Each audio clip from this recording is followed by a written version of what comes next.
Hello everyone, welcome again to online session of Manulaw classes. I'm Dr. Dinesh Kumar and I will take today's The Hindu news analysis. So today is 29th November 2024 and I will discuss the important news. So first of all we come to the first news and the first news is Maharashtra meets and without decision on CM. तो जैसा कि आप जानते हैं कि महायुक्ति मोर्चा जो है उसको महाराष्ट्र के इलेक्शन में मेजोरिटी मिली और लेकिन यहाँ पर एक इशू ये है कि जो तीन कैंडिडेट हैं मिस्टर एकनाथ शिंदे जो कि फॉर्मर सीएम हैं, दूसरे मिस्टर देवेंद्र फडणवीस जी जो कि इसको बिलोंग करते हैं बीजेपी को, और मिस्टर अजीत पवार जो कि एनसीपी के नेता हैं। तो इन तीनों पार्टियों ने मिलकर वहां पर इलेक्शन लड़ा। तो अभी एक दो दिन पहले बयान आया था मिस्टर एकनाथ शिंदे जी का कि मैं जो है मेरी चीफ मिनिस्टर के लिए कोई दावेदारी नहीं है और जो भी बीजेपी का डिसीजन होगा वो मुझे एक्सेप्टेबल होगा। तो अभी उसी रिगार्डिंग उन तीनों नेताओं की जो मुलाकात है वो होम मिनिस्टर जी से हुई है, मिस्टर अमित शाह जी से, और उसमें अभी कोई फाइनल डिसीजन नहीं लिया गया है। लेकिन ऐसा एक एंटिसिपेशन है कि हो सकता है कि जो महाराष्ट्र में चीफ मिनिस्टर की सीट है वो बीजेपी अपने पास रखे और दो लोगों को डिप्टी सीएम बना दे, ऐसा हो सकता है। बट अभी इस पर कोई फाइनल डिसीजन नहीं हुआ है। तो आज के न्यूज़पेपर में यहीं तक ही इंफॉर्मेशन है। अब हम आते हैं नेक्स्ट न्यूज पर और हमारी नेक्स्ट न्यूज है Lashkar member extradited from Rwanda in terror case. तो बेसिकली यहाँ पर है ये एक टेररिस्ट है जिसका नाम है सलमान रहमान खान। तो ये लश्कर तोयबा का एक टेररिस्ट है और लश्कर तोयबा एक जो है पाकिस्तान का एक टेररिस्ट ग्रुप है। अब कुछ समय पहले इसने हमारे देश के बेंगलुरु सेंट्रल प्रिजन में क्या किया था, आतंकवादी हमला हुआ था। अब उस आतंकवादी हमले में इसका रोल क्या था? इसका रोल था कि इसने जो आतंकवादी लोग थे उनको हथियार सप्लाई करे थे। अब ये हथियार सप्लाई करने के बाद इसके खिलाफ क्योंकि हमारे देश में टेररिस्ट एक्टिविटीज की और उसमें इसका कंट्रीब्यूशन रहा, तो ऑब्वियसली हमारे देश के कानून के अंदर एक अपराधी बन गया।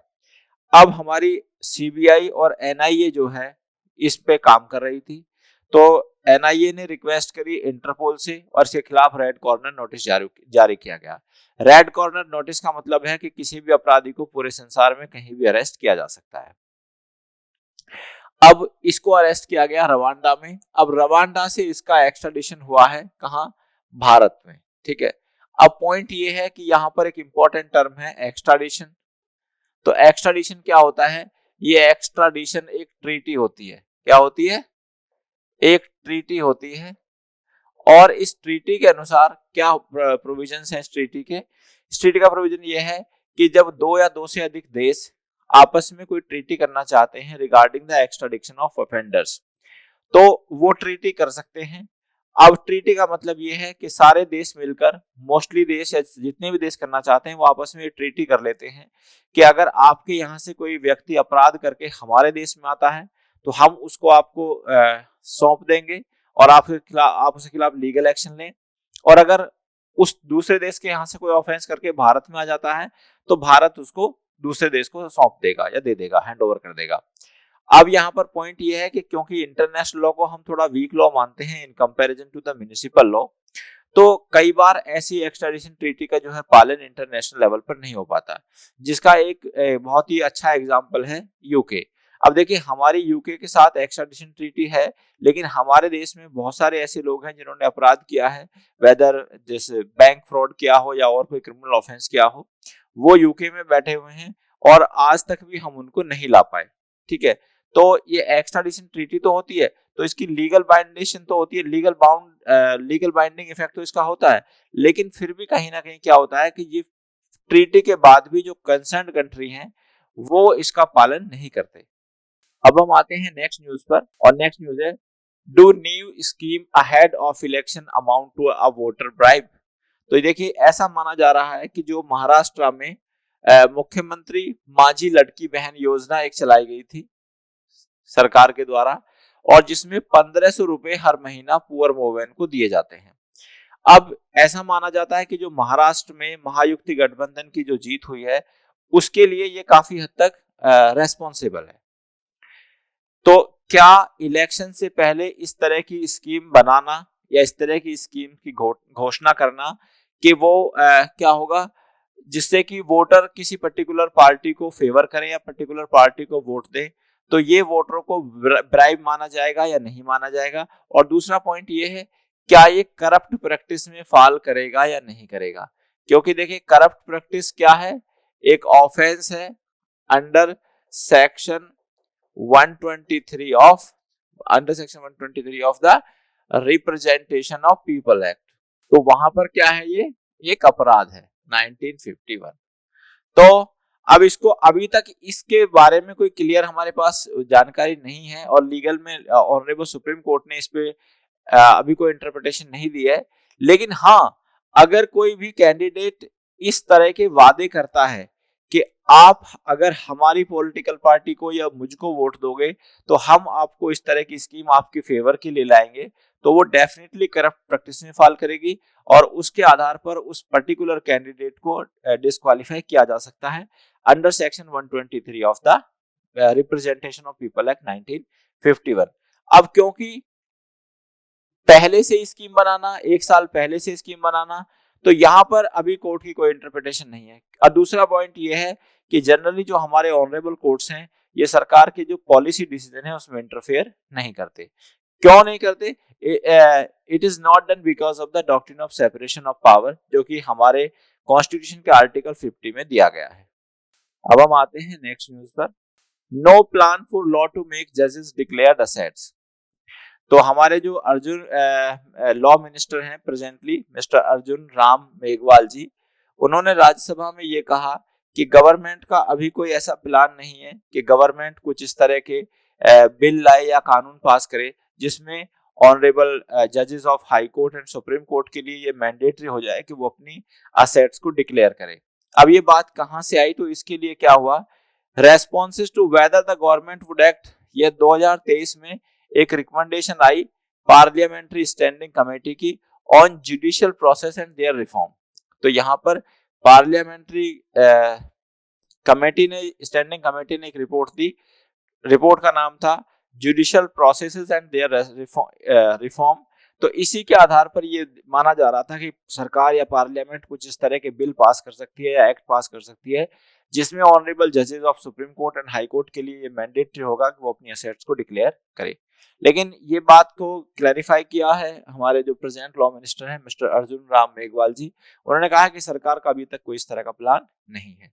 Now we come to next news. Lok Sabha extend tenure of Waqf JPC.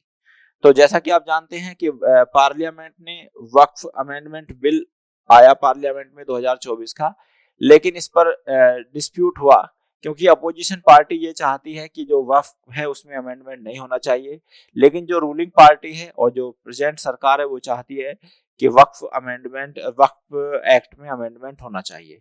अब अगर हम ब्रीफ में इसको डिस्कस करें तो कंसर्न ये है कि देखिए जब वक्फ 1947 में जब हमारा देश आजाद हुआ था तो उस समय वक्फ के पास अराउंड 80,000 प्रॉपर्टीज थी, लेकिन आज अगर हम वक्फ की प्रॉपर्टी देखते हैं तो वो 9 लाख से ज्यादा प्रॉपर्टीज वक्फ के पास है। ठीक है, अब पॉइंट ये है कि ऐसा क्यों हुआ? क्योंकि वक्फ एक्ट में जो वक्फ ट्राइब्यूनल है उसको आर्बिट्ररी पावर दी गई है। पावर क्या है कि अगर कोई भी अगर वक्फ बोर्ड किसी प्रॉपर्टी पर अपना दावा पेश करता है और ये कहता है कि ये प्रॉपर्टी उसकी है तो ये प्रॉपर्टी उसी की मान ली जाएगी और इसके खिलाफ कोई लीगल एक्शन नहीं होगा।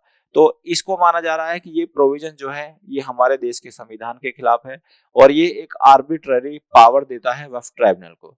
और कोई भी आर्बिट्ररी पावर जो है वो article 14 of the constitution of India के अगेंस्ट इक्वालिटी मानी जाती है, जो कि एक फंडामेंटल राइट है।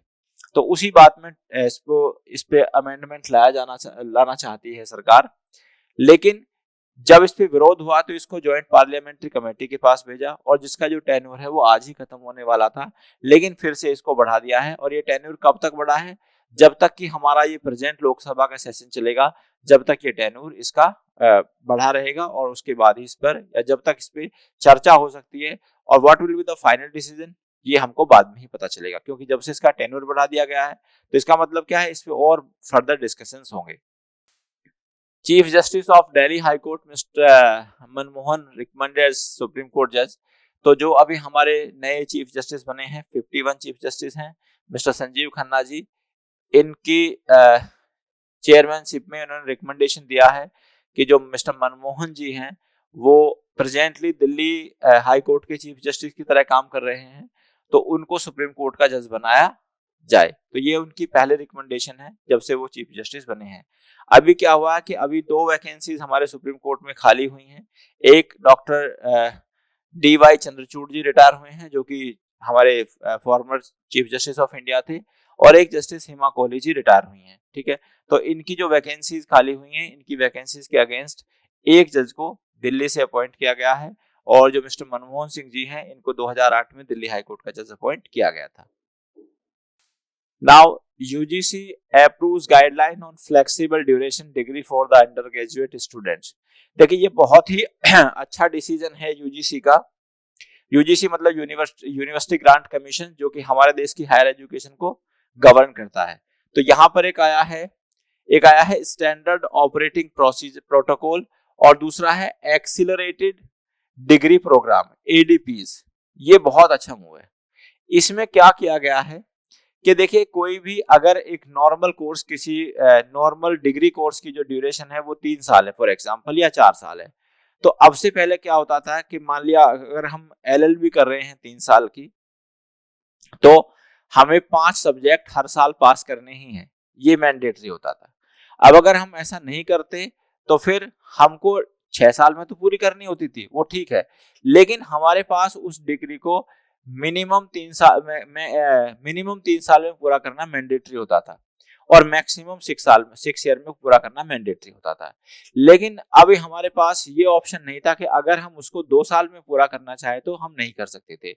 इसी डायरेक्शन में जो UGC है उसने एक बहुत ही अच्छा डिसीजन लिया है, और अब ये कहा है कि अगर कोई कैंडिडेट अपनी जो एक डिग्री है उसे पहले करना चाहता है तो वो पहले भी कर सकता है।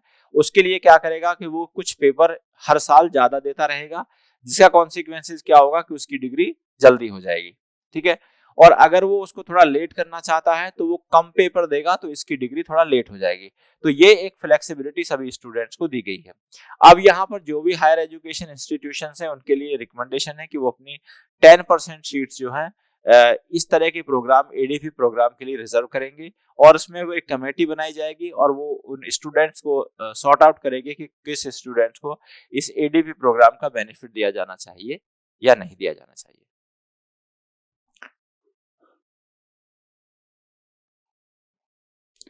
Now we come to next news. UK House of Commons to vote on assisted dying। तो देखिए UK ने एक बिल आया हुआ है, और ये बिल है terminally adults end of life bill 2024-25। अब ये बिल कहता है कि अगर कोई व्यक्ति टर्मिनली इल है इंग्लैंड में या वेल्स में, और उसकी मेंटल कैपेसिटी है, और ऐसी एक्सपेक्टेशन है कि वो 6 महीने से ज्यादा नहीं जिएगा, तो उसकी रिक्वेस्ट पर जो है फिजिशियन उसकी लाइफ को एंड कर सकते हैं। अब यहाँ पर कुछ कंडीशंस ये हैं कि पहली बात यह है कि जो इस बिल को पास करने के लिए जो भी मेंबर ऑफ पार्लियामेंट वोट करेंगे वो अपने कंसाइंस पे करेंगे, और उनको पार्टी की बात मानना मैंडेटरी नहीं है। तो देखिए जनरली क्या होता है, एक कंसेप्ट होता है विप का, WHIP विप का मतलब होता है कि कोई भी पॉलिटिकल पार्टी अपने जो कंसर्न लीडर्स हैं या मेंबर ऑफ पार्लियामेंट्स हैं उनको डायरेक्शन देती है कि आपको इस पर्टिकुलर बिल को सपोर्ट करना है या इस पर्टिकुलर बिल को अपोज करना है। लेकिन यहाँ पर ऐसा प्रोविजन नहीं है। और दूसरी बात, अगर पॉलिटिकल पार्टी ने विप इशू कर दी है तो उस कंसर्न्ड मेंबर ऑफ पार्लियामेंट की ड्यूटी होती है कि वो उसकी लाइन में करे। अदरवाइज पॉलिटिकल पार्टी के पास ये राइट होता है कि वो उसके खिलाफ एक डिसिप्लिनरी एक्शन ले सकती है। लेकिन यहाँ पर यूके में ये कहा गया है कि कोई भी जो मेंबर ऑफ पार्लियामेंट है वो पॉलिटिकल पार्टी की बात को मानने के लिए बाउंड नहीं है, बल्कि वो अपने कॉन्साइंस से वो इस पे वोट करे, या तो इसको सपोर्ट करे या रिजेक्ट करे। दूसरी बात यह है कि बिल में कुछ सेफगार्ड्स दिए गए हैं, और सेफगार्ड्स क्या हैं? सेफगार्ड्स इसमें ये हैं कि एक जज होगा और 2 डॉक्टर होंगे और वो उस पेशेंट की रिक्वेस्ट को अप्रूव करेंगे। और अगर किसी पेशेंट को कोएर्जन करके उसकी लाइफ को एंड किया जा रहा है तो ऐसे पर्सन को 14 साल की सजा मिलेगी। इस तरह का प्रोविजन हमारे देश में भी है, उसको हम बोलते हैं यूथनेशिया। और यूथनेशिया 2 प्रकार का होता है। पहला होता है एक्टिव। एक्टिव का मतलब है कि किसी पर्सन को जो कि टर्मिनली इल है उसको पॉइजन का इंजेक्शन देकर उसकी डेथ कॉज करना। और दूसरा होता है पैसिव यूथनेशिया। इसका मतलब ये होता है कि जिस लाइफ सपोर्टिंग सिस्टम पर वो जिंदा है पर्सन, उस लाइफ सपोर्टिंग सिस्टम को बंद कर देना। ये डिसीजन ऑनरेबल सुप्रीम कोर्ट ने हमारे केस में, हमारे देश में जो यूथनेशिया का कंसेप्ट आया, ये ऑनरेबल सुप्रीम कोर्ट ने एक डिसीजन था Aruna Shanbaug versus Union of India के केस में इसको अप्रूव किया। So, dear students, I have discussed all the important news of today's newspaper. I will come again with more such news. Till then, thank you very much. Goodbye.